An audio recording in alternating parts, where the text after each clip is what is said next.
All right, it's in between.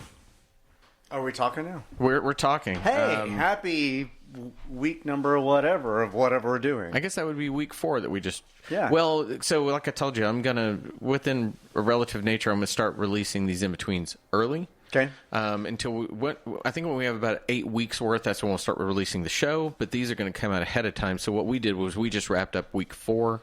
Yeah. And one of the things Richard and I started talking about, when I was taking Nala outside. Yes, when Sean was taking Nala outside, you all know that Richard owns a comic book store here in Dallas called Zeus. And if Zeus. you don't know, it's ZeusComics.com. That's right. You can order your comics there. He'll send them to you, or you can come visit him. So here's my question: when you buy a product, what do you think the margin is that they make? Oh, well, it depends on the product and depends on the company. If you're talking about you, I think 20%. I'm hoping for 15 is kind of where I was going. If you made a 15% profit on, because I know things like Best Buy uses DVDs as a loss leader to get people in the store, so they'll sell it and lose money on that, hoping you buy a DVD player, or TV, or microwave while you're there. Yeah, popcorn. Pick up all your groceries while you're doing it too. Right, so I give a 10% discount if you do a subscription service. So if I'm doing 15%, I'm only getting 5%. Okay. So 15% is not correct. Okay. So let's just. I will. Are we going to get the answer at some point? Well, the answer changes. Okay. The answer changes based upon the publisher. The answer changes based upon the product, the size of the company, based upon the product, Right. that kind of stuff. So when you buy a product, you can assume that the person selling the product, whether it's a retail store or an online site or a comic book store, is probably somewhere in the 10% to 50%. Okay. Okay? 1.5, not 5.0? 5-0. 5.0. 5-0. So when you buy something, assume that the person you're buying it from, at the most, is making half, right? Of the cover price? Of the cover price, or any price. So when Banana Republic is offering 40% off, Right. assume that their profit is probably around 50%. Okay. So they're making 10% off of that sale. So just kind of move into that realm where the retailer, the online site, the individual seller is somewhere making between 10 and 50%. Okay. So 50% sounds nice. We'll just run with that as the basis of the story. Not anything less. We're just going to go with 50% as the margin that the person is making. You buy a can of soup for $2, Kroger's making a buck. Okay? Yep. All right. So you now begin to factor in what that person has to pay with that and what that price is. Of course. So if I'm selling a $4 comic book and I'm making $2 off that comic book, right? So if I have an employee that I'm paying $10, every hour just to pay that employee, I have to sell 5 comic books. Every hour. Right. Right?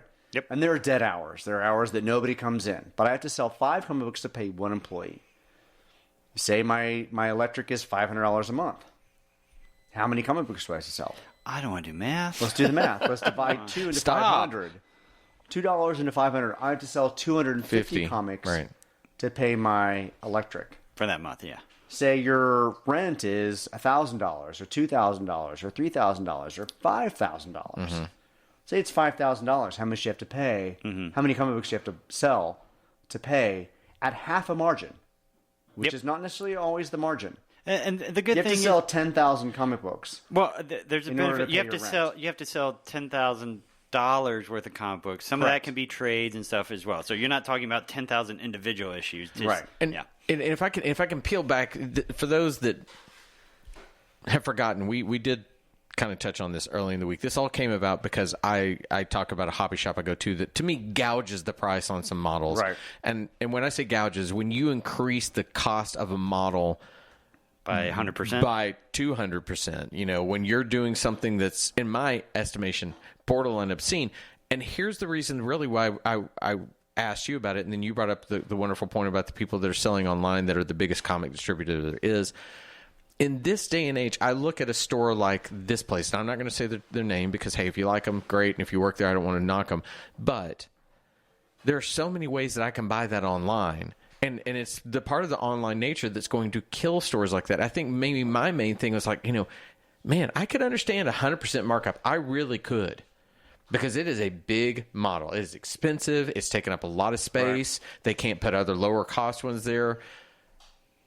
I don't, but the thing is, across the board, anything they sell is marked up like that. So my question to you was, damn, how does that work? How can they sustain that when I can go on Amazon and say, fuck you, and I can have it delivered to me probably same day or the next day? Todd was able to hop online to a retailer and buy the same model for $200, or he could physically walk into a store and pay $400 for that same model.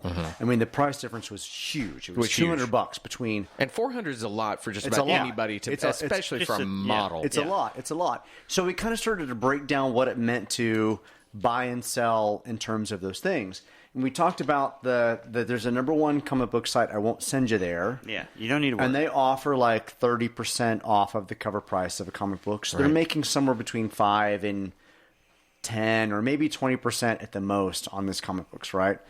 But it's literally a site that is somebody in their living room with no employees and no overhead that can make 30 cents a comic book and multiply that times volume to pay their own rent and their own salary for themselves because they're in their So do you think they literally just have packing their stuff comic books up shipped for to you? their house, pack it up, and just ship it back out, and that's it? They're just a middleman. They did it first. They did it first until they built volume. Well, I was about to ask. They did, How does Diamond or whoever decide what is a comic book store versus what if I just said I want to get 1,000 comics now? Will they ship it to me? Well, before the internet was big, they had very, very strict rules. You had to order X amount, and you had to have a physical space, and you had to provide proof of the physical space. Physical space that people can come into. Exactly. Now, as things moved online, and this company was the first one to kind of make itself known as an internet presence, they had to expand what it meant to be a physical store to sell comic books. And they had to allow online sales of X amount in order to be valued as an online site, right? Gotcha. In order to sell comic books.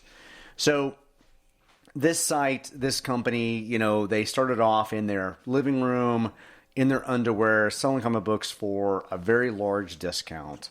Doesn't pay for the employees, doesn't pay for health care, doesn't pay for rent, doesn't pay for that kind of stuff. So we're going to move a little bit forward. We're going to talk about Todd's scenario.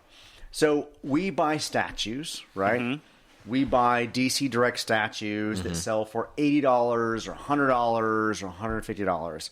And we're going to talk specifically not about the $4 comic book, but about what Todd is talking about with the pricing of statues. $5 value. High dollar, right. So let's think about this.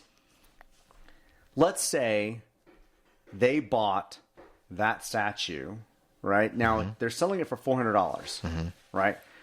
So they bought that statue for half a margin. They bought it for $200, and they're selling it for $400. They're making 50%, right? So this online site is selling it for $200, right? So the margin may be a little skewed there. Right. But let's say, for example, they actually bought the product for $175, and this online site realizes they can make $25 by selling it for $200. Right. And this physical store has to sell it for $400 in order to make a profit. They have to make $225 off of the statue. Okay. So where I'm going to go with this in terms of how I stock my store is the fact that if I were that online reseller, I could not buy 2 of these products and sell it because I would lose money on the second product. If I bought something for $175 and I sell it for $25, that's great. Golden, you made $25. That $25 pays for lunch. That pays for your salary for 2 hours, etc. But say, for example, you bought 2 of them and you want to sell them for $200. So you want to make $50 in profit. But only one of those statues sell. Did you make $25? No. You actually lost $150 because you couldn't sell the second one for $200 at $25 profit off of that. So when I buy these expensive statues in my store, I have to think about the fact that if I can sell 2, I should buy 2 and sell 2. I should not have a third one. Okay. If I buy 3 statues that are $100 cost and I sell them for $150, I have to sell 2 of them in order to break even. I bought them for $100. I sold them for $150. That third statue cost me $100. If I sell 2 of those statues at full price and make that $100, I've only paid for the 3rd statue. I have to sell that 3rd statue to make a profit. And then you're also in that catch-22 of, do I sell out everything and make my profit, or do I keep stuff sitting there so that somebody can come in and have it available to buy? So that store that's selling this item for $400, they only need one person. They have one person buy it. They've made $225. Now I get there's a volume that happens, but people don't physically walk into a store as much as they Google search for product. So we have to price ourselves in such a way that I'm only going to have one person walk in, but if I were online, I might have 6 people Google for it. I guess it all comes down to, and every point you make, I entirely understand. And even with what I do with video streaming on the web through a large company, there are still costs to where our servers are, the energy that has to go into it, signal acquisition, etc. All of that goes into what is then charged for the ad around it. Right. So I understand that. I think my bigger question comes from, in this day and age, with that I can so immediately purchase it. If I go into your store and I see that you have something for $400, I'm like, damn, I didn't expect that to be that expensive. You go look at eBay. My first thing is I look at Amazon, eBay, and when I suddenly see it at $200, I appreciate you need to mark it up to make those things, but I'm not going to pay $400. Right. I just wonder how I could almost see if that store said, "Hey, those are special orders, and we'll order them as you come." I could understand that idea, but to put them on the shelf, and I'm telling you, they have a section of that stuff where every time I look at it, I go in and I tell Shelly, I'm like, I've been building models since I was a kid. Love it. The geek of me gets all excited, but when I see a $400, $500 model, I'm like, what the? There's no model in the world worth that, and I don't have that kind of money. They only need one person. Yeah. Think about this. I understand. Think about this. I'm selling this model for $400, and somebody walks in and spends that $400. I made, based upon the site selling it for $200, we're just going to say that they bought it for $175. Both locations bought it for $175. Right. Now, both locations also had to pay for shipping. They had to pay for all that kind of stuff to get that model there. So we'll just say that the local store made $225 off of that, right? Right. And the online site made $25 off of it. Think about how much volume you have to sell a second one or a third one or a fourth one or a fifth one in order to even make the amount of money you made off of selling one for $400. $25. That's 1, 2, 3, 4, 5, 6, 7, 8, 9. That physical store has to sell 9 of them to make the same profit as selling one of them at $400.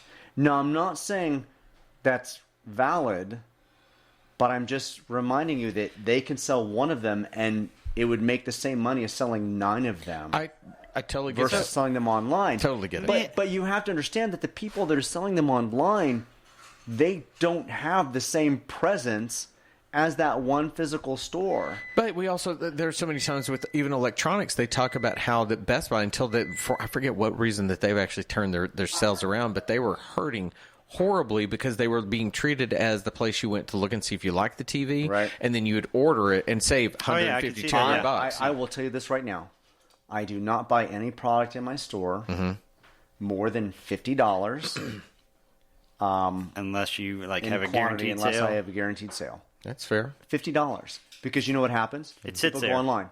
Oh, yeah.